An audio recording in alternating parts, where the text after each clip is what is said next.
Hello everybody, this is Rachna and I'm here with Palanquin Bearers by Sarojini Naidu for you. Well, we're going to have this in two parts. The first part will of course tell you a little detail about Sarojini Naidu and some explanation of this particular poem. The second part is going to deal with the works of Sarojini Naidu and of course the critical appreciation, the analysis of the poem. All right?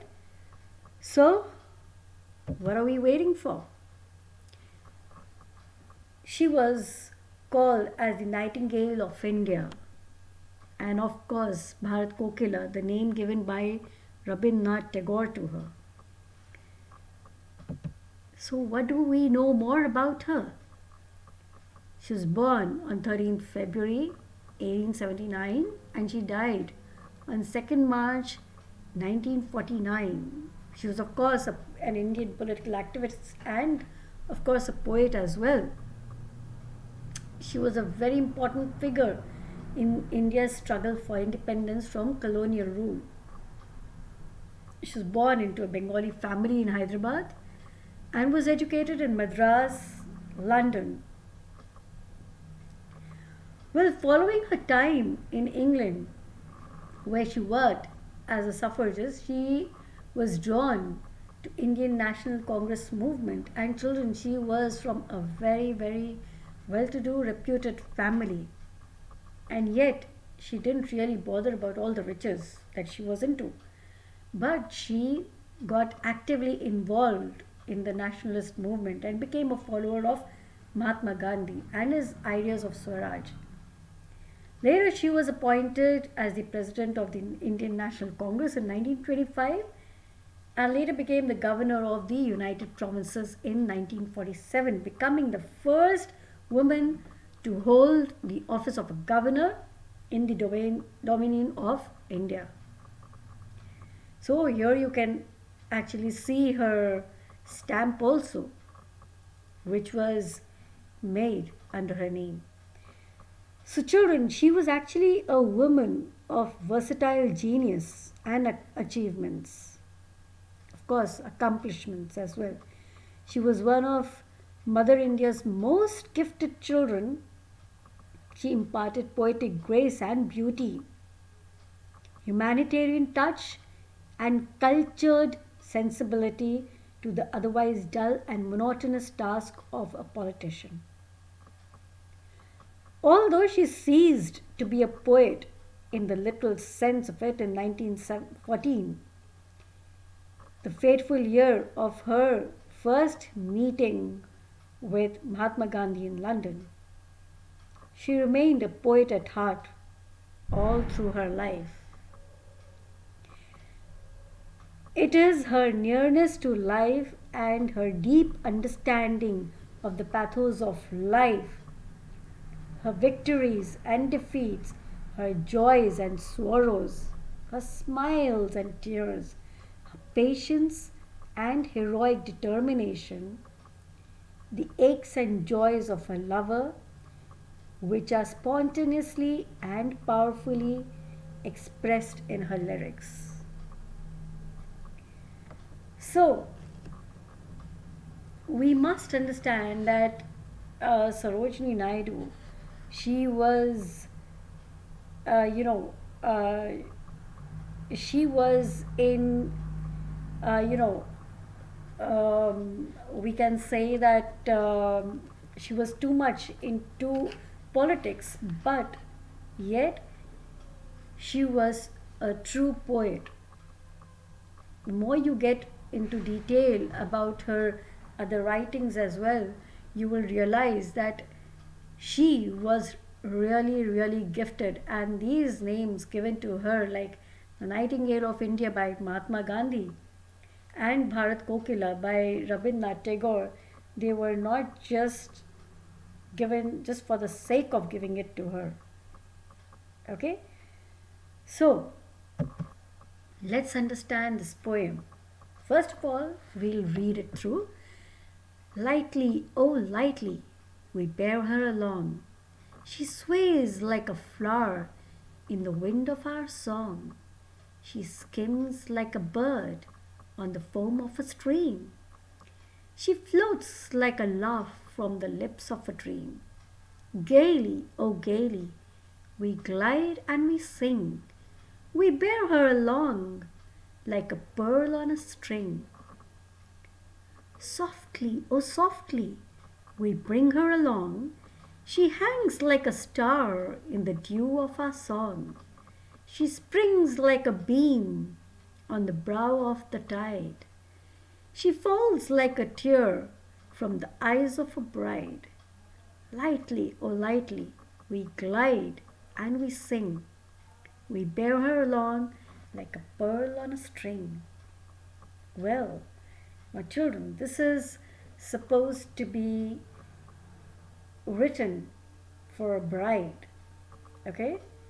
And when we talk of this particular poem, we need to understand that this is being talked about a bride who is being carried in a palanquin with four people holding on to that palanquin, bearing her and taking her to her groom's place. Okay? So let's understand it. But before we do that, let's know a little bit more about this. Okay? So, what is the idea of this particular poem and what do we really understand? It's like, it's basically a very melodious poem. The poem describes the scene of a bride being carried on a palanquin. The poem generates images of royal wives being carried on a palanquin to their husband's house. The men who carried the palanquin felt that their job was special and did it with much happiness. The similes in the poem point to the fact that the men did not feel that their job was tiresome. Okay? Some explanations, or let's say some examples of the same are like softly, oh softly, we bear her along. Okay?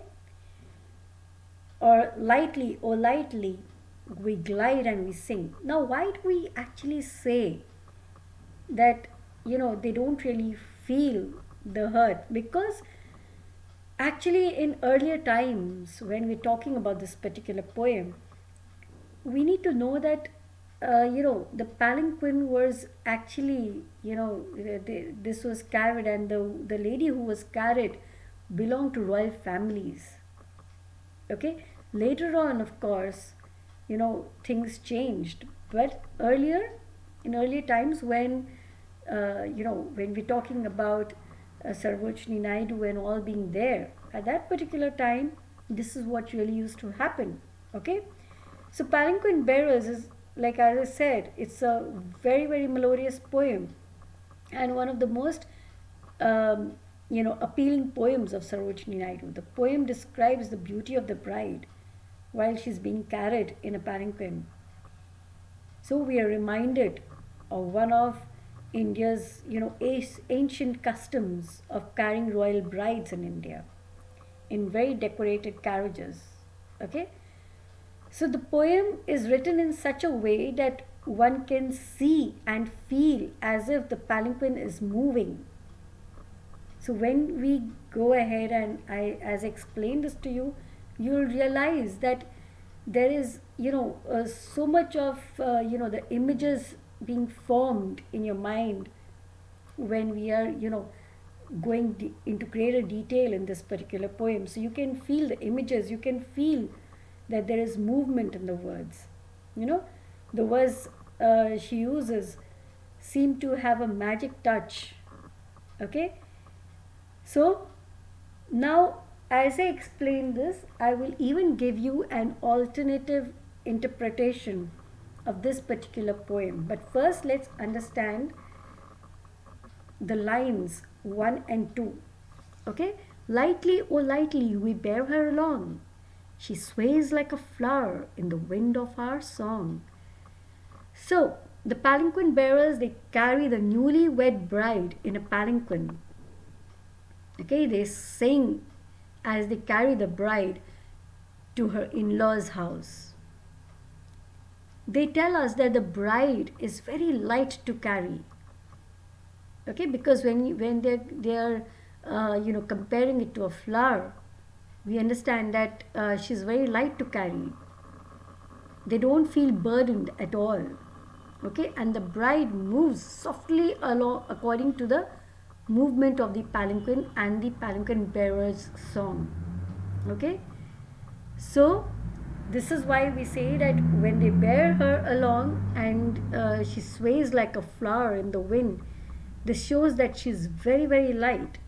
Okay, so in lines 3 and 4, she skims like a bird on the foam of a stream. She floats like a laugh from the lips of a dream. Now, the bride's movement is compared with the bird's skimming. Birds touch the foam of a stream slightly and fly away. You must have often seen, birds, they come down, they, touch the water and then they quickly fly away, right? So likewise, the bird moves slightly. So in the same way, she is very light, and so she is said to be floating like a dreamy smile from the lips of a person who dreams. Right? And here again, her movement is so very delicate. This shows that, she is a very, very delicate and a very, very beautiful girl. A beautiful lady, actually. Right? So gaily, oh gaily, we glide and we sing. We bear her along like a pearl on a string. So here, they are comparing the lady to a pearl on a string. Now we all know that a pearl is very, very precious, right? And they are, very gay. They are just not tired in carrying the bride to the, to her in-laws' house. The road may be very rough, or it may be high grounds, whatever, but they do not feel burdened in carrying her, and they sing while carrying her. Now, when they sing, they are actually singing in praise of the bride as well. Okay, and she is carried like a pearl on a string. Right?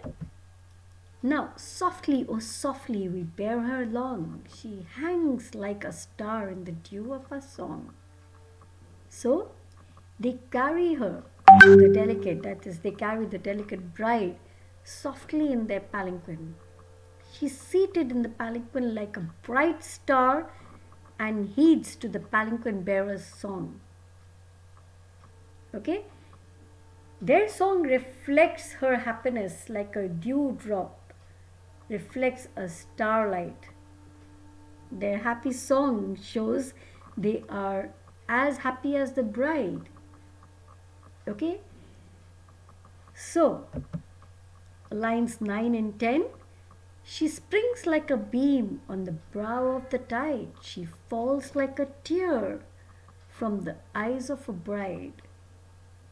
Now, the bride moves like a beam of light that springs when it gets reflected on the waves. And why do we say that? Because she is clothed with such a lot of glitter on her clothes that it reflects. It's as if the lights, they sparkle.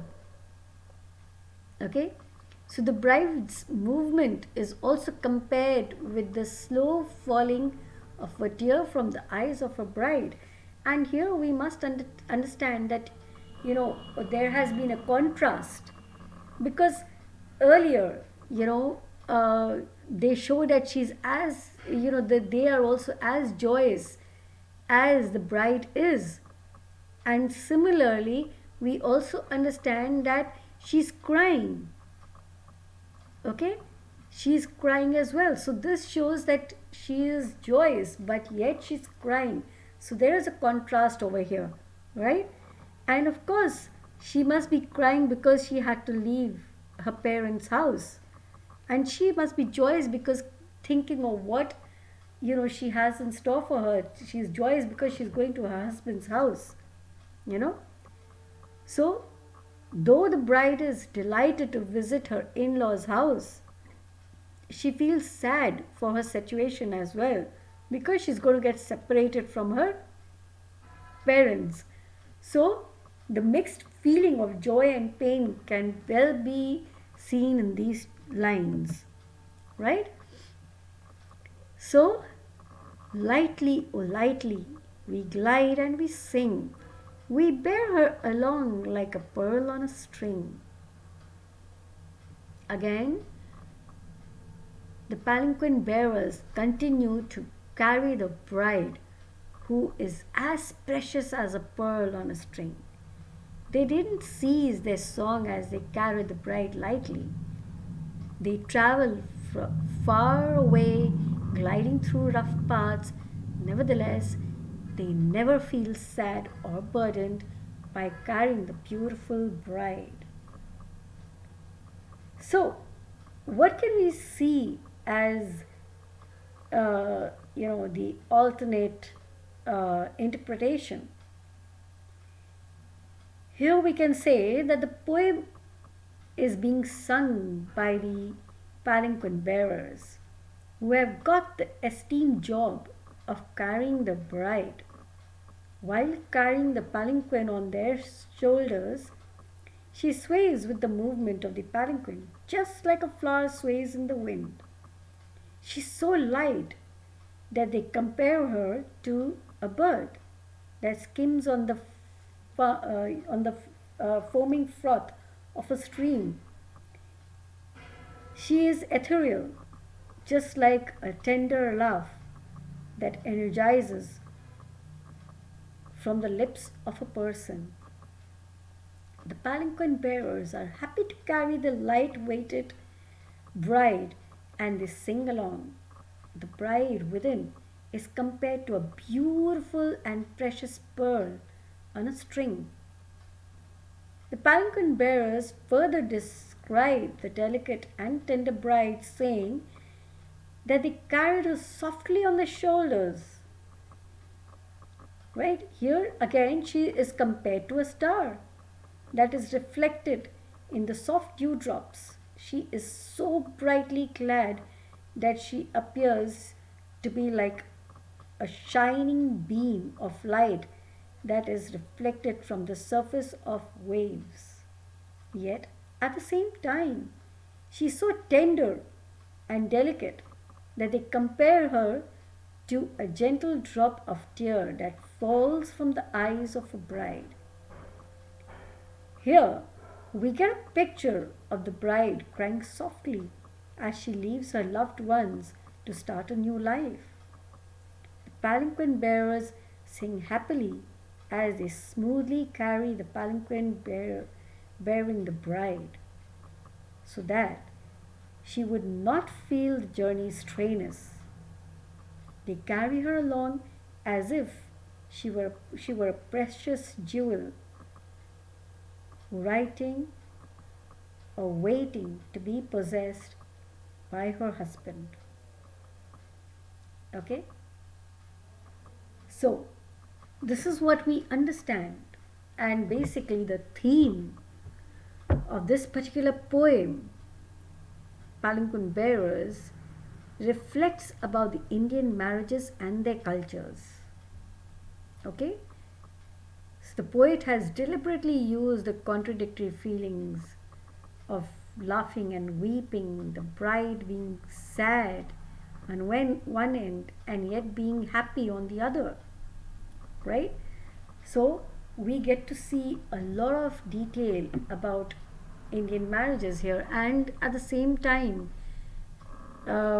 we even get to feel that even though in the earlier times, when people used to say I wouldn't say in back then when Sarojini Naidu was there. I wouldn't say that because if we talk of the Indian ladies then, they were so very strong and they were definitely well educated because if we talk of Sarojini Naidu and many others, we get to realize that they were very well educated girls, right? So we can't say that all of them seem to be like burden for their parents, right? Yes, I can say that later or during that same time, this thing did start where the girls were considered to be more of a burden, and hence there were very heinous crimes done against them. But we can definitely say that for these bearers, they were just not a burden, right? And they could just carry the lady